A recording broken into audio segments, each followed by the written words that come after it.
ప్రతిపక్ష పార్టీగా ప్రతి పార్టీ కూడా ఏదో ఒక బురద జల్లాలని ఒక ప్రయత్నం చేస్తూ ఉంటుంది, సహజంగా జరుగుతుంటాయి. అయితే కొన్ని నిజాలు ఉంటే, కొన్ని వాస్తవానికి జరిగినప్పుడు మాట్లాడే ప్రతిపక్ష పార్టీలు ఉంటే, ఏమీ లేకున్నా ఏదో ఒకటి మాట్లాడి బురద జల్లాలి అనే ఒక ప్రయోగం కూడా కొంత నాయకులు ఉంటారు. ప్రతిపక్ష పార్టీలను డిఫరెంట్ రెండు రకాలుగా ఉంటారు. ఒకటేమో ఏమి లేకున్నా ఉన్నట్టుగా మాట్లాడి బట్టగాల్చి ముఖం మీద ఒకటి వేసేయడం, లేదా ఏదన్నా జరగరాని ఒక చిన్నగా ఏదో ఒకటి చిన్నగా జరిగితే దాన్ని పెద్దగా చేయడం. ఇది ప్రతిపక్ష పార్టీల యొక్క నైజం. అయితే నైజం అంటే ఒకప్పుడు మేము కూడా ప్రతిపక్ష పార్టీలు ఉన్నోళ్ళమే.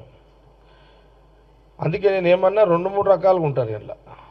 ఒక రకమేమో జరగలేనిది జరిగినట్టుగా చెప్పడము, ఇంకోటి ఏమో జరిగినట్టుగా ఊహించుకొని చెప్పడము, తప్పు జరిగినట్టుగా ఊహించుకొని చెప్పడము, ఇంకోటి జరిగితే జరిగిందని చెప్పడం.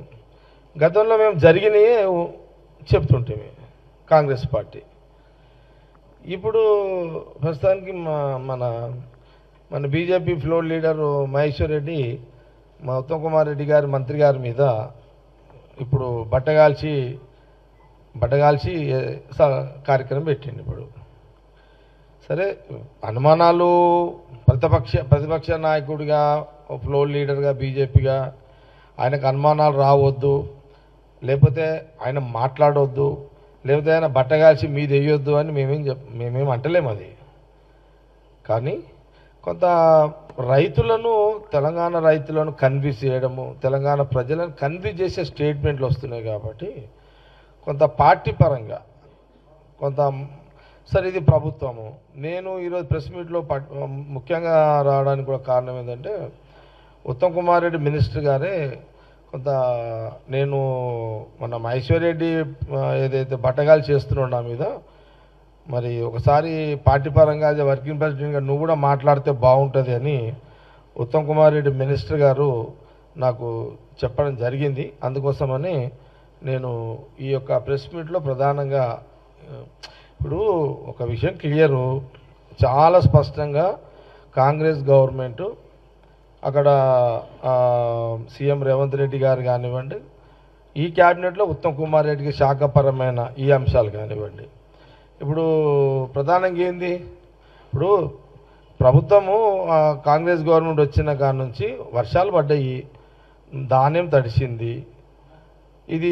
ఇది సహజంగా ఇమ్మీడియట్లీ ప్రభుత్వాలు స్పందిస్తే రైతులు హ్యాపీగా ఫీల్ అవుతారు. లేటుగా స్పందిస్తే కొంత రైతులు అన్హ్యాపీగా ఫీల్ అవుతారు. పంటలో కూడా పండిన ధాన్యాన్ని కూడా వంకలు పెడితే దానివల్ల కూడా రైతులు ఇబ్బంది పడతారు. కానీ ఇక్కడ కాంగ్రెస్ గవర్నమెంటు ఇప్పుడు సరే ఇప్పుడు దీని మీద కొంత ఇప్పుడు తడిసిన ధాన్యం మీద ఇప్పుడు రంగు మారిన మొలకెత్తిన అన్ని రకాల ధాన్యాన్ని కూడా ప్రభుత్వము మద్దతు ధర ఇచ్చే కొనుగోలు చేస్తుంది. ఇది ఆల్రెడీ చాలా సందర్భాల్లో సీఎం రేవంత్ రెడ్డి, ఉత్తమ్ కుమార్ రెడ్డి గారు చెప్పడం కూడా జరిగింది. చెప్తూనే ఉన్నాడు కదా. ఆల్రెడీ నేను చెక్ చేసిన, నా నియోజకవర్గానికి ఫోన్ చేసిన ఇంత మొదలే, ఏంది ఏమన్నా మరి ఇక్కడ బీజేపీ మహేశ్వర్ రెడ్డి కొంత ఏదో కొంపలు మునిగిపోయిందని చెప్పి రోజు ఆవేదన వ్యక్తం చేస్తుండే. ఏది నిజం ఏది అబద్ధమో చెక్ చేస్తే మా దగ్గర మా బ్లాక్ ప్రెసిడెంట్ రామరెడ్డి నీకు ఫోన్ చేస్తే, లేదు వారం రోజు రంగు మారిన మొలకెత్తిన విత్తనాలు కూడా ఆ ధాన్యాన్ని కూడా తీసుకుంటున్నారు, ఇబ్బంది లేదు, పేమెంట్లు ఏందని కూడా అడిగిన. 1 వీక్ 10 డేస్లో పేమెంట్లు కూడా వస్తున్నాయని కూడా చెప్పిండు. అది క్లియర్. అదిగా ఇప్పుడు నేను చెక్ చేసే ప్రెస్కి వచ్చిన అనమాట, విన్నారా. అట్లాగే అదే 1 వీక్ 10 డేస్లో పేమెంట్ కూడా వస్తుంది, రైతులకు ఇబ్బంది లేదు. ఇప్పుడు వర్షము రావాలి, వర్షాలు పడాలి, అట్లానే ధాన్యము చెడిపోవద్దు. రైతులు నష్టపోవద్దు. ఇది అధికార పార్టీలో ఉన్న కాంగ్రెస్ పార్టీ నాయకులము మా ప్రభుత్వం కోరుకునేది అదే. జనరల్ ఎవరమైనా అదే కోరుకుంటాం మనుషులం. కాబట్టి అదొకటి మీ గాంధీ భవన్ మీడియా ద్వారా కొంత క్లారిటీ ఇవ్వడం, ప్రభుత్వం ఒక పాలసీ కరెక్ట్గానే పనిచేస్తుంది కాంగ్రెస్ గవర్నమెంట్ అన్నదాన్ని చెప్పడం జరుగుతుంది. అనవసరంగా మరి ఉత్తమ్ కుమార్ రెడ్డి గారిని మరి ఆయన మంత్రి పని ఆయన పనులు ఆయన చేస్తున్నాడు. ఎందుకు ఈ బురద జల్లే కార్యక్రమం మరి ఆయన ఎందుకు ఇబ్బంది పెట్టాలని డిజైన్ చేసింది బీజేపీ వాళ్ళు అనేది నాకు అర్థంగా అయితే లేదు. అదే అట్లాగే ఇప్పుడు రాష్ట్రంలో 3,000 మంది పైగా ఉన్న రైస్ మిల్లర్ల నుంచి గతంలో పెండింగ్ ఉన్న కస్టమ్ మిల్లింగ్ బియ్యం మేమే వసూలు, అది కూడా క్లియరే కదా, అది కూడా అంతే కదా, అది క్లియరే ఉంది. ఇప్పుడు అట్లాగే ప్రభుత్వానికి 1,000 కోట్ల లబ్ధి కూడా జరిగింది. ప్రభుత్వం ఎక్కడ కూడా అటు రైతులు ఇబ్బంది పడద్దు, రైస్ మిల్లర్లు ఇబ్బంది పడద్దు, ప్రభుత్వానికి బెనిఫిట్ రావాలి. ఈ బెనిఫిట్ ఎవరికి పోతుంది? మళ్ళీ ప్రజలకే పోతుంది, మళ్ళీ రైతులకే పోతుంది. కాబట్టి ఈ పరిజ్ఞానం కూడా మరి ఎందుకు బీజేపీ నాయకత్వానికి రాలేదు అనేది ఒక ప్రశ్న. మరి అట్లాగే ఇప్పుడు ఈ అమ్మాయి లెక్కలు ఏం చెప్తారో ఏమో అంత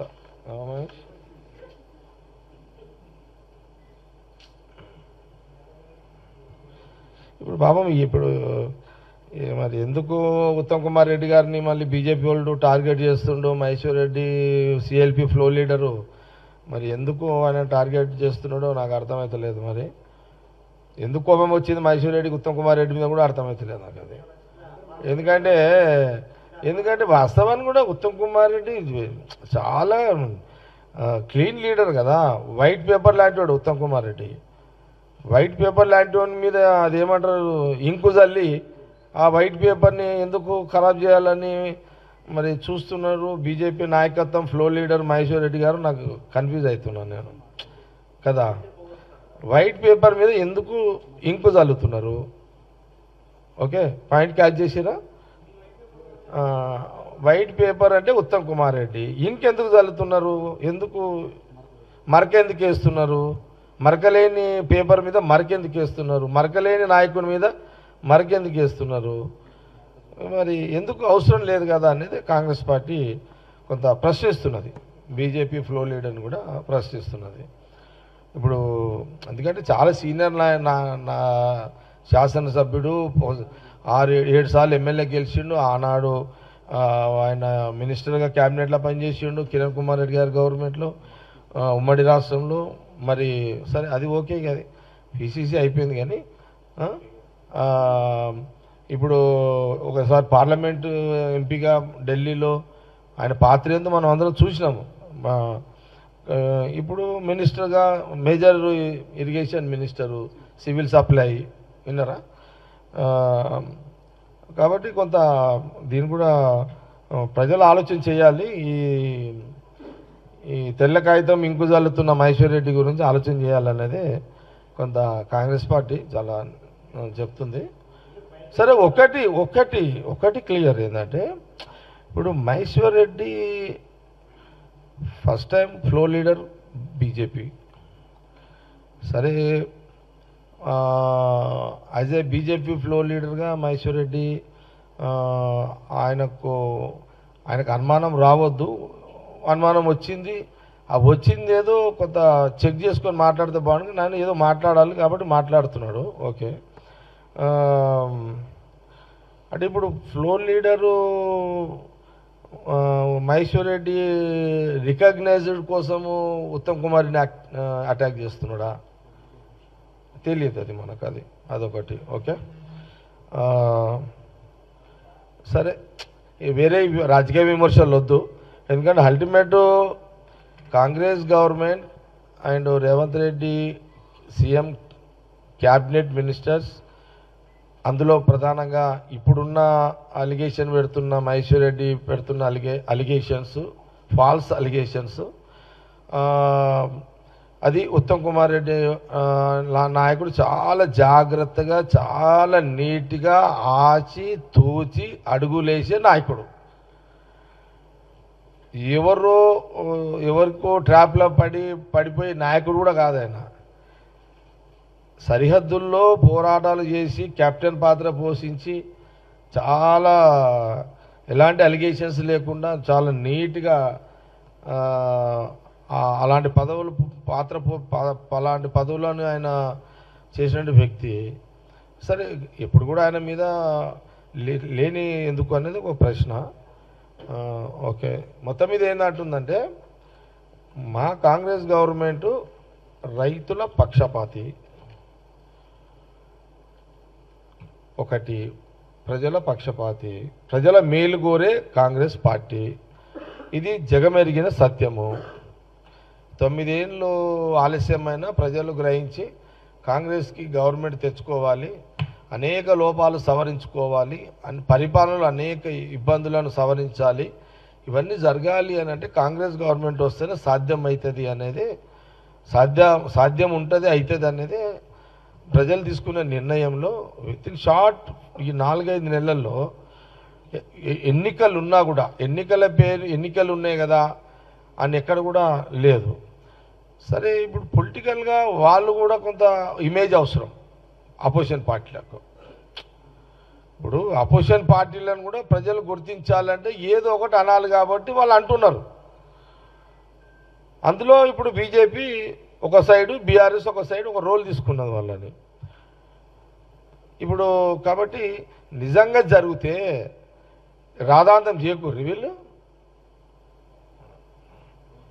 ఇది వాస్తవం కాదు కాబట్టి వాళ్ళు ఏదో మీడియాలలో మాట్లాడుతున్నారు, దీని మీద కొంత ఫోకస్ చేసుకుంటున్నారే తప్పితే ఇది వాస్తవాన్ని కూడా 101% ఇవన్నీ అవాస్తవాలు, ఇవన్నీ తప్పుడు ప్రచారాలు, లేనిది ఉన్నట్టుగా చిత్రీకరించడమే బీజేపీ ఫ్లోర్ లీడర్గా మహేశ్వర్ రెడ్డి ఒక ప్రణాళిక పరంగా మీడియాలో అతను మాట్లాడుతున్నాడు. ఇది కాంగ్రెస్ పార్టీ తీవ్రంగా మేము ఖండిస్తున్నాము.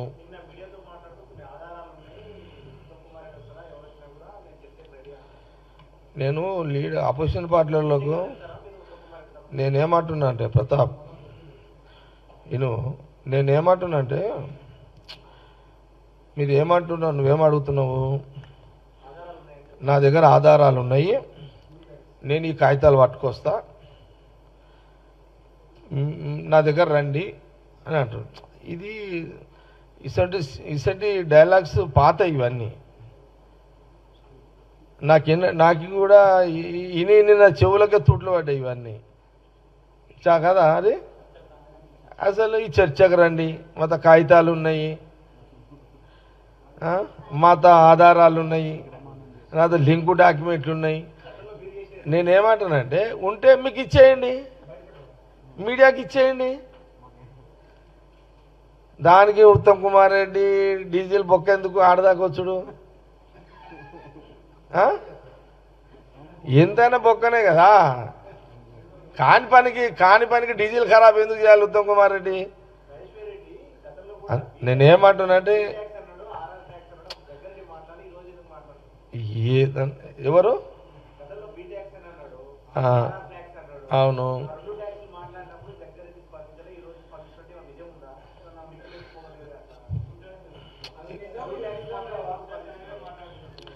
నేను ఈ ప్రెస్ మీట్లో నేను ఇట్లా మాట్లాడుతున్నానంటే దీనికి ఒక డిజైన్ ఉంటుంది, దీనికి ఒక వ్యూహం ఉంటుంది. ఏనండి, ఉత్తమ్ కుమార్ రెడ్డి మినిస్టర్ గారు చాలా స్పష్టంగా అజయ్ జగ్గారెడ్డి వర్కింగ్ ప్రెసిడెంట్గా నీవు ప్రెస్ మీట్ పెట్టి కొంత ఖండన చెయ్యి అని వారు చెప్పడం జరిగింది. అందుకే నేను ప్రెస్ మీట్లో మాట్లాడడం కూడా జరుగుతుంది. ఇది వీడికే క్లోజ్ చేసుకోండి అని నేను హితువు చెప్తున్నా. ఏమని చెప్తున్నా? మహేశ్వర్ రెడ్డి హితువు పలుకుతున్నా. మహేశ్వర్ రెడ్డి గారు మీరు ఇది బ్రేక్ చేసుకోండి. ఇది ఆధారాలు లేని అభియోగాలు, ఆధారాలు లేని ఉత్తమ్ కుమార్ రెడ్డి గారి మీద అభియోగాలు, మీరు బ్రేక్ చేసుకోండి. మీరు మళ్ళీ నేను మాట్లాడినా కదా, మళ్ళీ మీరు ప్రెస్ మీట్ పెడతారు, మళ్ళీ మీరు పెడితే ఆయన పెడతాడు, నేను పెడతా అది చెప్తున్నా. ఇప్పుడు ఇది ఎటు పోతుంది ఇదిగా.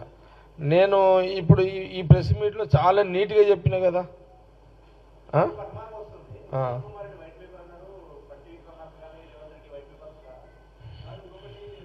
ఈరోజు ఉత్తమ్ కుమార్ రెడ్డి గారి మీద అభియోగం వచ్చింది కాబట్టి వైట్ పేపర్ అన్న.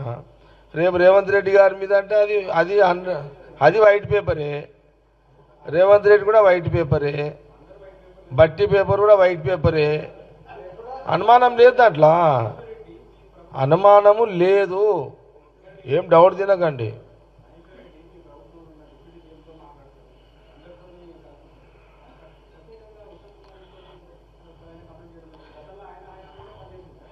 ఒక్క మాట చెప్తున్నా Ashok, opposition party leader, opposition party MLA CM Revanth Reddy గారితో మాట్లాడినా తప్పు లేదు, పరిపాలనలో ఒక భాగము. బట్టి విక్రమార్కతో మాట్లాడినా అది పరిపాలనలో ఒక భాగము.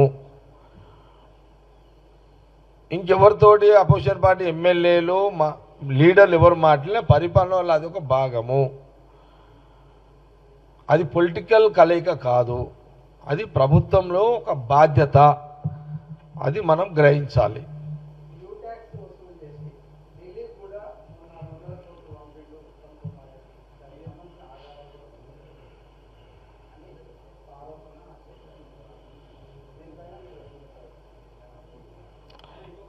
ఇప్పుడు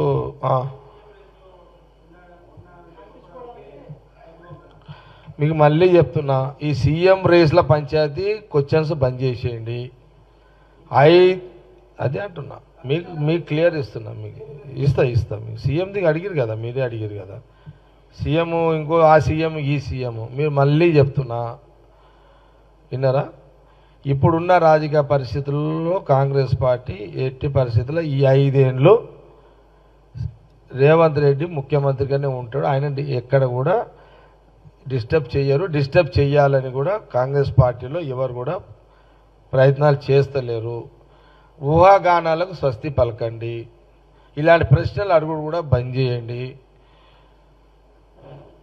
5 ఏళ్ళు కాంగ్రెస్ గవర్నమెంట్ సేఫ్లో ఉంటాము. 5 ఏళ్ళు గవర్నమెంట్ ఇక కాంగ్రెస్ ముఖ్యమంత్రిగా రేవంత్ రెడ్డి గారే ఉంటారు, ఆ క్యాబినెట్ మినిస్టర్లు వాళ్ళే ఉంటారు. ఎప్పుడన్నా వాళ్ళ శాఖలు మార్చుకోవాలని అనుకుంటే మార్చుకుంటే తప్పేం లేదు.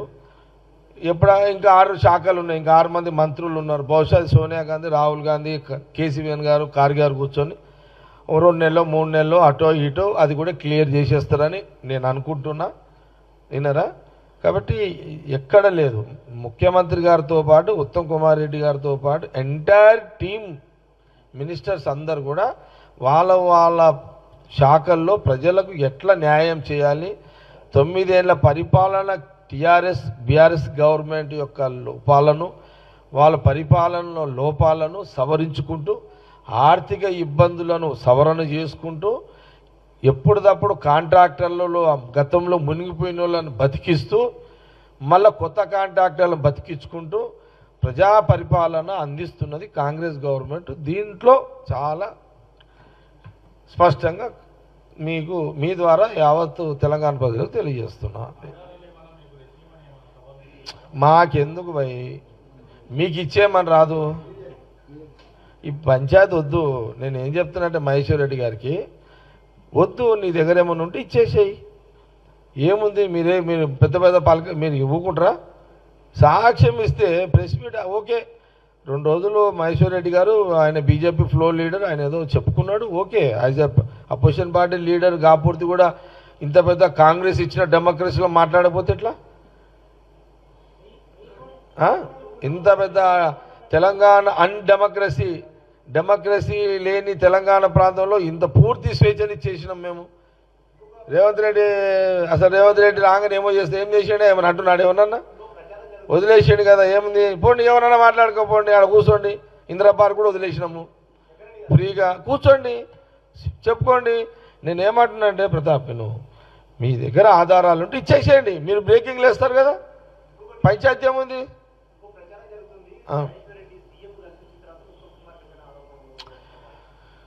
నేను ఒకటే మాట చెప్తున్నా,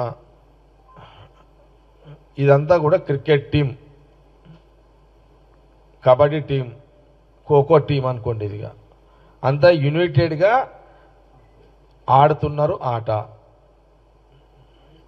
కెప్టెన్ ఆయననే, కెప్టెన్ రేవంత్ రెడ్డి. ఇవాళ ఇంకా ఇంకా దాంట్లో కన్ఫ్యూజ్ అవసరం లేదు. ఇక అనుమానాలు 1,000,000 వస్తాయి చాలామందికి, మీడియా కూడా 1,000,000 అనుమానాలు వస్తాయి. తప్పు లేదు, మీ అనుమానాలు తప్పు లేదు, మీరు అడుగుడు తప్పు లేదు, మేము సవరణ చేస్తున్నాం కదా, ఏం ఇబ్బంది దాంట్లో ఏం ఇబ్బంది ఏం లేదు. టీం ఎక్కడ కూడా డిస్టర్బెన్స్ లేదు, డిసప్పాయింట్ లేదు, చాలా క్లారిటీగా ఉన్నది, ఇబ్బంది లేదు.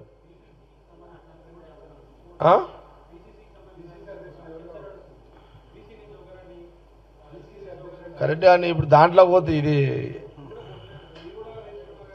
లేదు. నేను ఏమంటున్నా అంటే ఉత్తమ్ కుమార్ రెడ్డి ఇప్పుడు ఉత్తమ్ కుమార్ రెడ్డికి సంబంధించి శాఖపరమైనటువంటి అంశం నడుస్తుంది. పీసీసీ అనేది ప్యూర్లీ పొలిటికల్ అంశం. నేను మళ్ళీ ఎప్పుడైనా ప్రెస్ మీట్ పెట్టినప్పుడు తప్పకుండా పీసీసీ ప్రెసిడెంట్ విషయంలో నేను స్పందిస్తాను మళ్ళీ మీకు. ఓకే, క్లోజ్ చేయాలా లేదా చెప్పండి.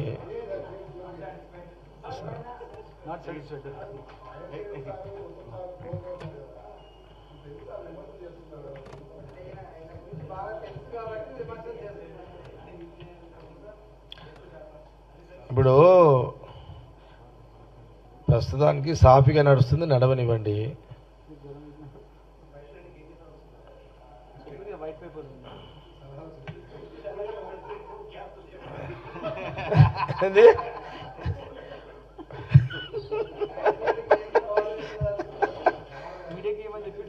మీడియాకి నేనేమంటున్నాను, సింపుల్ మ్యాటరు, సింపులే. ఏమన్నా ఉంటే ఇచ్చేసేయండి, క్లియర్, క్లోజ్, సబ్జెక్టే క్లోజ్ అవుతుంది కదా. ఏమంటారు?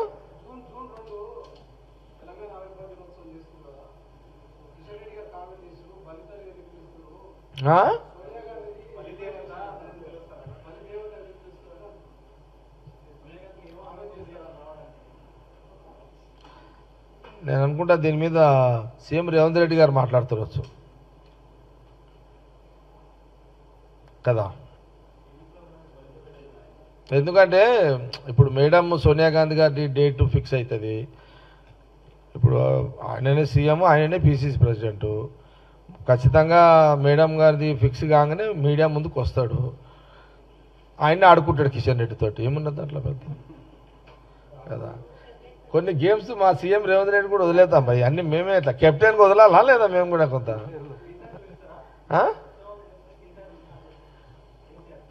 ఏదున్నది PCC president CM role Revanth Reddy garu పరిధిలో ఉండే మ్యాటర్ నన్ను అడగకండి ప్లీజ్.